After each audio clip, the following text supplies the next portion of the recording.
করবে আমরা বুঝতে পারতেছি না। একের পর এক মানববন্ধন করা হচ্ছে, আজকে 10 দিন হয়ে গেছে, এখন পর্যন্ত যে হুমকিদাতা তাকে গ্রেপ্তার করা হয় নাই।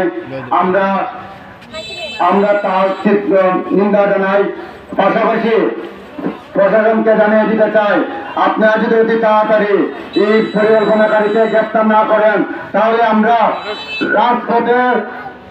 রাজপথে থেকে তীব্র আন্দোলন গড়ে তুলব। আপনারা সোনাঘাট মাধবপুরের মানুষ, আমরা প্রশাসনের প্রতি শ্রদ্ধাশীল, আমরা কিন্তু শান্তিপ্রিয়ভাবে এখন আন্দোলন করে যাচ্ছি।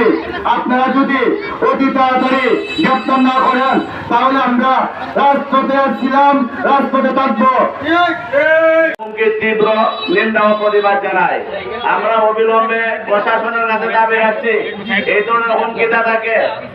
ধরনের হুমকিদাতাকে কুচ করে তদন্তের মাধ্যমে আমাদের প্রাণপ্রিয় নেতা কোন ধরনের হুমকি ধমকিতে ভয় পান না, পাবেও না। আমরা ওনার সাথে আছি, দেশবাসী শুধু সোনারঘাট মাধবপুর নয়, সারা বাংলাদেশ ওনার সাথে আছে। আমরা ব্যারিস্টার সুমন ভাইকে হারাতে চাই না। আমরা প্রশাসনের দৃষ্টি আকর্ষণ করতে চাই, আমরা সম্মান রেখে বলতে চাই যে আপনারা অচিরেই কুচক্রী মহলটাকে আপনারা চিহ্নিত করে আমাদের সামনে এনে আমরা দেখতে চাই যে কারা এর দুষ্কৃতী, যে আমাদের নেতাকে তারা হত্যা করতে চায়।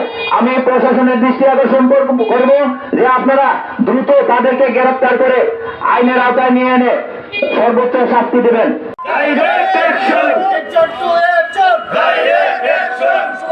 কিছু হলে